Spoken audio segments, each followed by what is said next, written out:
everyone. My name is Angelica Biaca Espra, and you can call me Mom FI. Welcome to our lesson on the building blocks of thriving communities. Today, we're going to explore the essential structural elements that shape the social fabric of our neighborhoods, towns, and cities, from physical infrastructure like roads and public spaces to social institutions like school and community centers. So these elements work together to create a supportive, inclusive, and resilient community. Understanding this structural element is important for community development, urban planning, and social activism. By examining the interconnectedness of these elements, we can identify opportunities for growth, address social and economic disparities, foster a sense of belonging among community members. So let's dive in and explore the foundational elements that make up a vibrant, functional, and just communities. A barangay is not just a geographic location, but a living, breathing entity that pulsates with the collective energy of its residents. As they participate in various social, political, economic, and cultural processes, they weave a rich tapestry of community life. This dynamic interplay of individual and collective action give rise to a unique barangay identity, forged through shared experiences, traditions, and aspirations. Social participation is super important in our barangay. When we all work together and participate in community activities, we can really make a difference. Like when we had a cleanup drive, everyone pitched in and now our streets are cleaner and safer. It's amazing what we can achieve when we all contribute. Plus, it's a great way to get to know our neighbors and feel more connected to our community. A community is a complex and dynamic structure that facilitates collective action in order to seek solutions to common problems. I've seen it firsthand in our barangay. When we come together as a community, we can tackle problems that seem too big for one person to handle. Like when we had a flood, everyone helped out into each other to clean up and rebuild. It's amazing how much we can accomplish when we work together towards a common goal. It says that each community has internal structure that enables it to function and survive for a long period of time. So in our barangay, I've noticed that we have our own way of doing things, like our own leaders, rules, and traditions. So it's like we have our own little systems that help us work together and take care of each other. So it's amazing how it's been working for years, even through tough times. Also, we have our set of rules and tradition that help us live together in harmony. So we have barangay officials who make decisions for the community, and we also have community events that bring us together. So this help us create a sense of unity and belonging among us. Socialization is like learning how to be part of a team, or in this case, a community. So it's the process of learning the norms, values, and behavior that help us fit in and get along with others. So growing up, our family, our friends, and community teach us how to interact with others. So share, cooperate, and respect each other's differences. It's what's helped us become good neighbors, friends, and also a good citizens. So, given the example above, so social interaction refers to the direct face-to-face communication and exchange between individuals or groups. So, it's the everyday conversation, gesture, and expression that help us connect with others. While social interaction can be formal or informal, it can happen in various settings like at home, school, work, or in the community. While social action, it refers to the intentional and collective efforts of individuals or groups to bring about positive change or address social issues. So it involves working together to achieve a common goal, often to benefit the community or society as a whole. So when we talk about political processes, it is like the ways our community makes decisions and gets things done. So it's like how we choose our leaders, like our barangay captain, and how they make decisions that affect our daily life. So it's also about how we as citizens participate in shaping our community's future, like voting, attending meetings, and speaking up on issues that matters to us.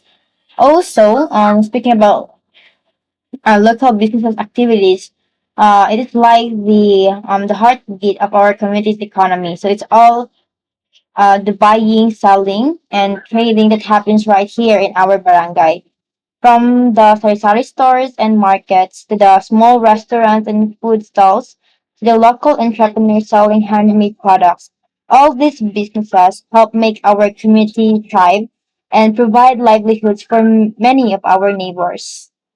So do you know that we have a lot of businesses in our barangay? Like my mom buys veggies from Ali Nana store and we eat at Max Boys Eatery. So those are like local business activities. So first, there are these small businesses called SMEs or small to medium enterprises. So they're like Ali Nana store or Mang Boys Eatery. So they're owned by people in our community and they provide jobs and stuff. Then there are cooperatives. So there are like groups of people who come together to start a business. Like my dad's friend is part of a co-op that sells fish. So they all work together and share the profits. And then lastly, there are these big businesses called large scale enterprises. They're like the big companies that have a lot of branches and employees, like the big malls and supermarkets. So they provide lots of jobs and goods, but they're not always owned by people from our community. So you know how we have people living in our community, right?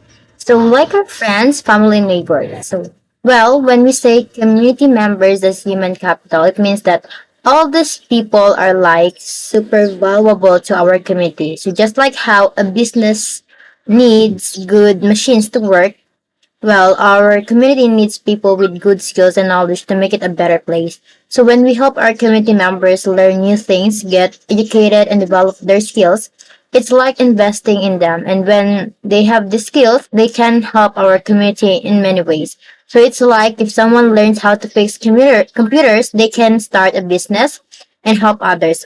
Or if someone learns how to teach, they can help educate others in our community. So human capital is like the people in our community who can help make it a better place, and we should help them develop their skills to make our community become better.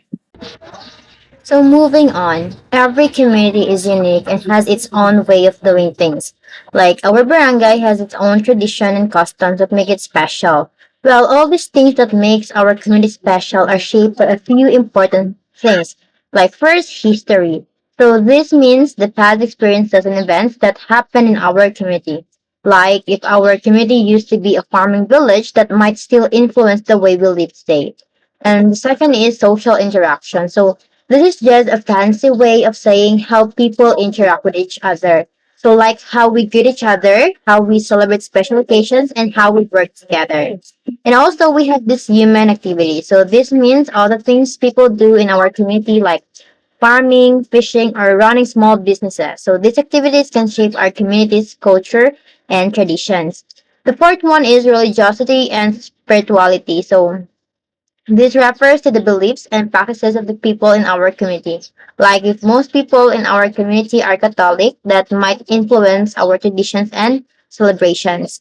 And lastly is we have this natural events. So this means things like typhoons, floods, or droughts that can affect our community. So these events can shape our culture and tradition, like how we prepare for disaster or how we celebrate after a big storm passes. So all of these things come together to shape our community's unique cultures and also traditions.